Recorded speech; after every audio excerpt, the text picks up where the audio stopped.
What's up, you two? Steve at TheWhiskyWatch, standing next to part of ScotchNSniff. Hi, I'm Sniff from ScotchNSniff, and today we're doing a Cadillac whiskey review. This review, also, side note, the more whiskey you have, the more he smells me. That's Sniff. only the second time. I know, but it feels like, yes. Feels like forever. Yeah, so okay, whiskey. Today we're doing another Cadillac review, or as we have said before, like it doesn't have to be Cadillac, it can be any kind of fancy thing. Bentley. Right, exactly. Not an ad. Not an ad. I wish, Ferrari wants to give us a car. I'm not going to say no. I'd be in for that. Even a hat. I would take it. I would, yeah. But like 458 Italia, I'll take it. Anyways, yes. So we are getting back to whiskey. It's so difficult sometimes. Here we got Highland Park 30. Maybe you guys have seen this bottle before, as I did in other videos we've done like this before. Full disclosure, I purchased this bottle myself. I bought it, and again, to age the video, I bought this for $800. Actually, this one came from a friend on Instagram, but I'm not going to call him out. But maybe in the comments we'll call him out. Yeah, actually, technically, this is kind of a shout out to him subconsciously by accident. So it's a really nerdy shout out. So if you're into whiskey, you get it. Yeah, if it's not, super nerdy. We'll figure it out. But yeah, so not everybody gets to try some of the bottles that we do in the Cadillac whiskey reviews, and they're definitely expensive. And most of the time, they're definitely worth it. So this is one of those times I think where it really shines above a lot of other whiskeys that are out there. So let's just get into it. That nose, though, it's so instant. Oh, in case you haven't figured out, this is Highland Park 30. Is it? I don't think you said that in the intro, did you? You just I don't know Cadillac. if I did or not. I was just excited about it. Let's ask. This is the Highland Park Cadillac. Let's ask the audience. Did he say Highland Park there? It's the Highland Park Cadillac. It's the newest in their line of Viking bottles. Cadillac was the Viking that saved us all from ourselves. So if you've seen the Japanese whiskey bottles that have like the knight or the samurai like helmet over top of the cork, this actually had a Viking helmet complete with horns. Perfect. Actually, pretty fantastic. Why don't they do that? That's a really good idea. I don't know. Edgington, if they do it, they owe Wally and I for that. Oh my gosh, yes. Really and then send us bottles of that. That'd be so sick. Yes, and we will gladly review that for them. You get that straight Highland Park on the nose, though. So that typical Highland Park Heather Peat you get, it's Heather right Peat. There. The Heathery Peat I just really, really enjoy. And there's just a touch of sweetness. It's got a fantastic nose to it. It really does. It's dreamy. There's no other way to put it. This is one that I think after we take the first taste, I might drop a little bit of water in it. There's quite a bit of delicious malt. Why? What percentage is this? It doesn't feel like that high. I think it's 45.7. Yeah, right 45. Under 46. But I actually might drop some water because I think you're going to get some different flavors on it too.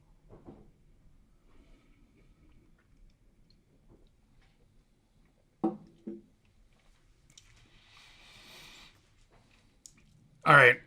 I kind of know what you want to say, but please don't say it. Decadent. Is that what I wanted to say? No, there was something else that you said after one. Oh, no. I'm not saying that. No, but it's not getting into that. It's super decadent. So the sherry casks that they've used for this are very apparent over the Highland Park distillate, which obviously is just a touch peated, but it doesn't come across as like a young peat like a lot of the other Highland Park offerings that are out now. There's like a ton of them. But this, oh my goodness, it's so well rounded and balanced and delicious. I don't have another way to describe it. Just, oh my god, I need another taste. I don't know. Smell that after a little bit of water. I get much more honey. Oh yeah, that's softened right up. Yeah, much more honey. A ton of it. It's like I just went out and grabbed it straight from the beehive. Yeah, no, that's super fresh honey. Yeah. It makes me think of Paul John's Manuka honey note. Paul John. Oh. Yeah, Paul. I haven't had that. It's Indian whiskey, but like super strong. Manuka honey is like their thing. And so like if you go to a Paul John tasting, they talk about it nonstop. So once you've eaten like a ton of it, you're like, oh, I get it. Yeah.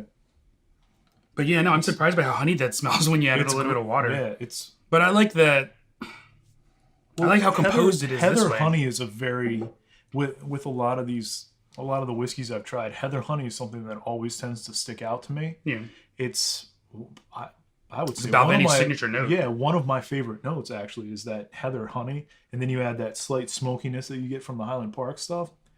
It's So I actually like this a little better without water. I do like that note, but I like this a little better without water because the sherry really shines through it, and it's hard to miss.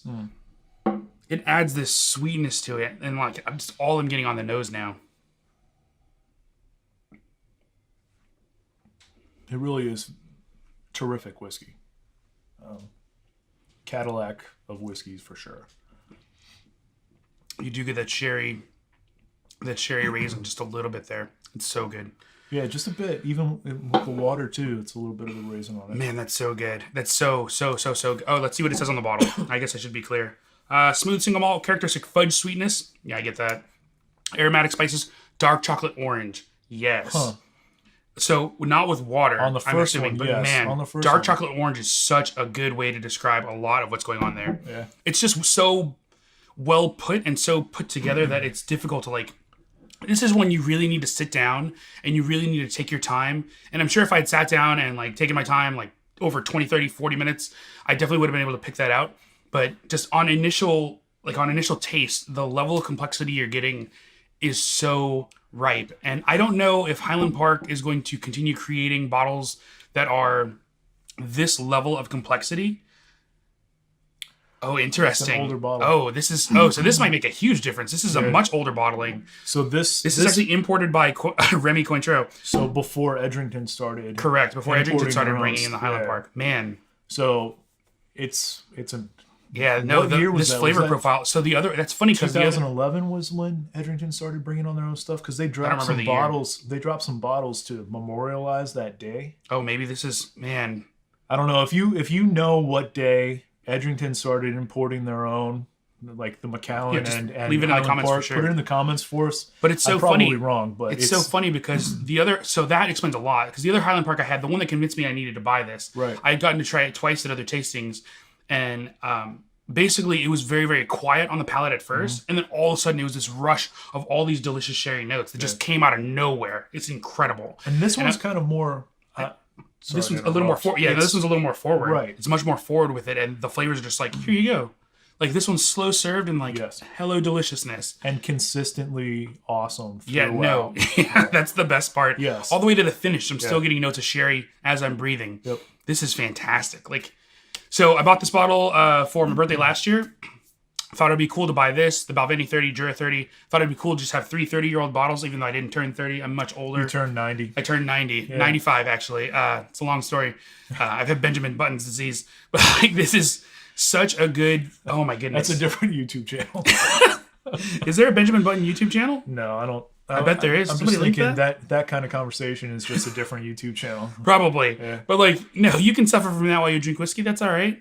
But it's okay. Man, this is so good. There's not a whole lot of other ways for me to describe how delicious it is without giving you some, and I don't have much left. It's a standout whiskey, and one thing that the price point doesn't scream value right away. It was $800. But when you think about it, think about what other 30-year-old whiskeys are going for, especially some of the other names. Oh my goodness. And you start to look at Macallan's 30-year-olds going for thinking $4,000. And when you compare that to the price of this, this absolutely.